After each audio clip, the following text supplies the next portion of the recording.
Evie viewed Liam through a lens of optimism, emphasizing his positive traits while downplaying or ignoring his negative attributes. Additionally, Evie crafted a narrative around Liam that highlighted their compatibility and shared values, causing her to dismiss any behaviors that contradicted this narrative. So Alex merely affirmed this perspective for her. Furthermore, Evie expressed her admiration for men who embrace healthy masculine energy by openly sharing their vulnerability and forming emotional connection, which allows for honest discussion about feelings and foster deeper and more meaningful relationships. She regarded this as a positive sign.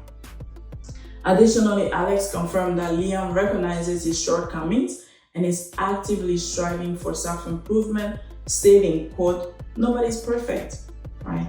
Evie viewed this self-awareness as a vital component of personal healing and development, which significantly enhanced emotional well-being, relationship quality, and overall life satisfaction. During the hike, Evie took the opportunity to learn more about Liam through Alex.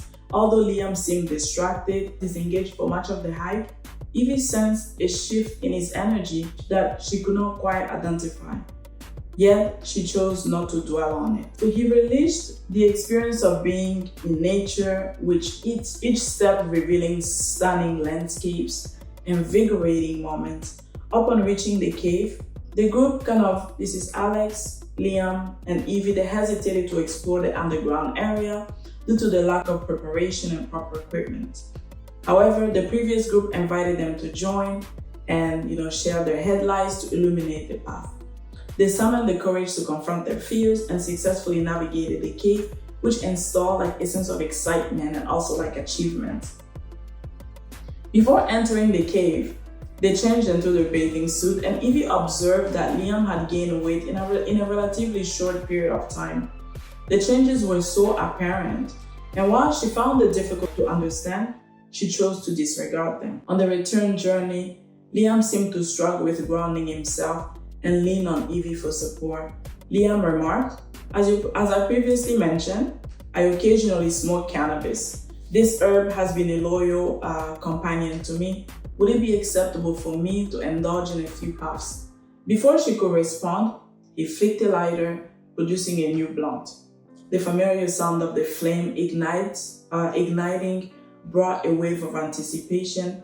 He savored the initial puffs, allowing the smoke to fill his lungs before exhaling slowly, observing the delicate wisps of smoke as they curl and vanish into the atmosphere. He repeated this several times, and as the effect began to take hold, he instinctively reached for another blunt, driven by the urge to maintain the experience.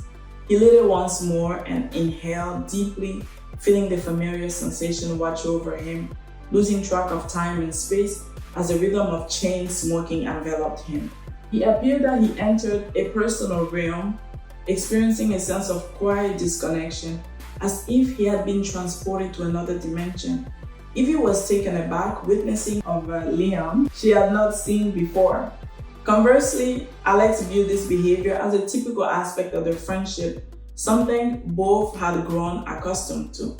So through the hike, as Liam continued to smoke, Evie chose to overlook his actions, directing her focus towards Alex and his insight on the significance of integrating spirituality and psychology, emphasizing that we are ultimately spiritual beings. Upon reaching the parking lot, Evie expressed her gratitude for the wonderful experience. She identified herself as an introvert, indicating her need to recharge in solitude after a day filled with social interactions.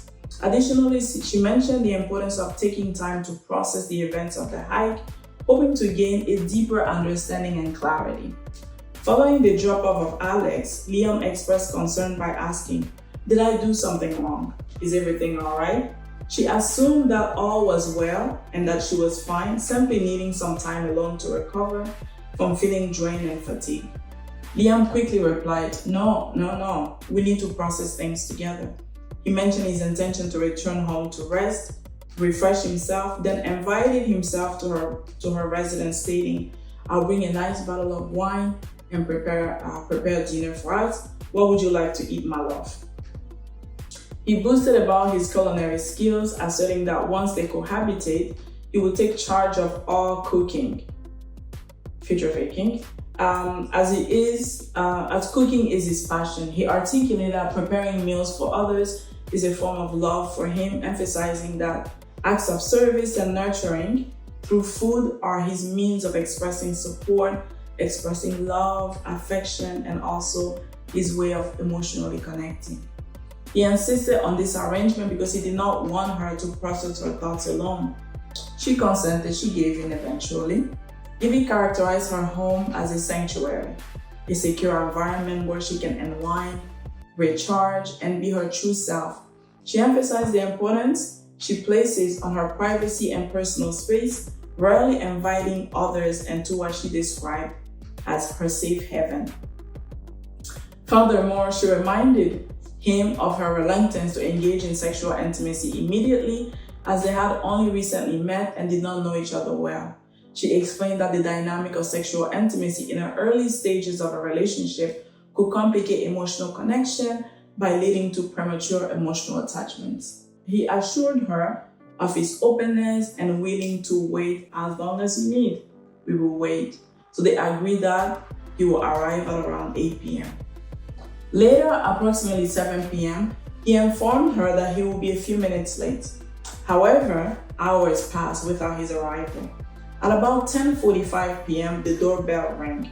Anticipating Liam's arrival, she hurried to the door and opened it without checking her camera, which was very unusual practice for her. Evie resided in a pleasant neighborhood characterized by charm, comfort, and a strong sense of community, having lived there since her daughter's birth. Actually, she did not check the camera. She just wanted to open the door. Upon opening the door, she was confronted by a tall black man, approximately about 6'5", and weighing around like 250 pounds of muscle, who was staring down at her. And remember, 6'5", Evie is about 5'1". Evie being so petite and weighing about 150, 160 pounds, she stood frozen in fear, resembling a deer caught in headlights. The man inquired, "Does Sandra live here?" She replied softly, "No one by that name lives here." The man insisted forcefully, "Are you certain that Sandra does not reside here?" Evie experienced a sense of threat, triggering her survival instinct, which initially led her to momentary paralysis. Transitioning from this state, she confronted the situation by asserting herself, stating, "Please listen to me. I reside with my husband, who just texted me to say he's a few minutes away. He tends to be possessive and jealous by nature, and I fear his reaction upon discovering a man at our door. I implore you, I seek no trouble, just leave, please. I assure you, Sandra does not live here." She gradually retreated, walking back, and closed the door, feeling overwhelmed by fear regarding the incident. Moments later, the doorbell rang again, jolting her from her fear. Regaining her composure, she checked the camera and identified that it was Liam.